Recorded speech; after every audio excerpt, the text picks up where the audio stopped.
Bien le bonjour à tous, Aurélien du jardin du lâcher-prise. Vous m'entendez peut-être pas très bien parce que je suis dans ce que j'appelle le jardin d'hiver. Et donc, comme vous pouvez le voir, c'est de la bâche sur des montants en bois, mais pas que.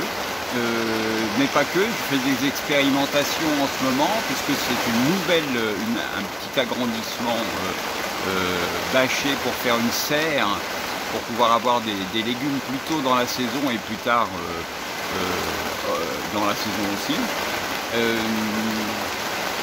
Alors je fais des essais.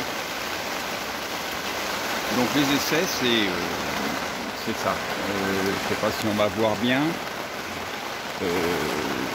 Des pieds de tomates qui sont magnifiques. Bon, c'était des tomates qui attendaient, qui végétaient un peu. Alors je les ai installées ici. Et puis j'ai repiqué aussi, d'ailleurs vous voyez il y a un petit pied avec une tomate. J'ai mis ici du style mouche aussi pour voir ce que ça donnait, que j'ai juste repiqué, que j'ai pris dans le champ de chez Jojo et que j'ai repiqué. Donc voilà. J'ai mis deux pieds de framboisier qui ont l'air de bien démarrer. Et puis deux pieds ici de vigne, bon, qui commencent à s'installer. Et puis j'avais un aquarium. Alors j'ai un aquarium ici, j'ai un ami qui m'a dit de mettre de l'eau dedans et éventuellement d'en faire quelque chose. Je verrai ce que ça va donner. Et puis un deuxième pied de vigne ici.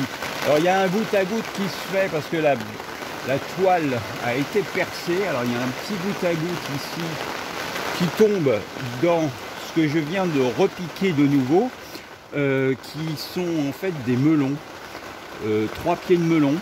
Alors bon, sans prétention évidemment, parce que je ne vous dis pas que ça va fonctionner, mais voilà, j'ai pu faire ça. Qu'est-ce qu'il y a? Oui, ça goûte, oui, ça goûte. La toile doit être percée effectivement. Bon, voilà, bah écoutez, on verra bien ce que ça va donner. Alors l'avantage simplement d'un jardin d'hiver, c'est que le jardin d'hiver, il est attenant à la maison. Et donc derrière, on a la chance d'avoir la salle à manger et puis la cuisine qui sont attenants. Et ça c'est chouette, voilà, c'est tout. Donc je voulais juste partager ça avec vous. Trouver des solutions pour devenir de plus en plus autonome. La pièce est située donc au plein sud, donc ça s'est enfoncé d'un seul coup, c'est pour ça que j'ai fait cette tête là. Voilà, j'ai eu un passage un petit peu difficile cette semaine avec En fait j'ai fait un truc et que je vous invite à faire si vous ne regardez jamais la télé. J'avais pas l'intention nécessairement de faire cette vidéo là en vous expliquant ça, mais je crois que ça peut être intéressant de partager ça. En fait, j'ai fait une chose cette semaine, j'ai regardé la télévision. J'ai regardé la télévision pour me rendre compte de ce que la population, ce que les Français vivaient en regardant la télévision.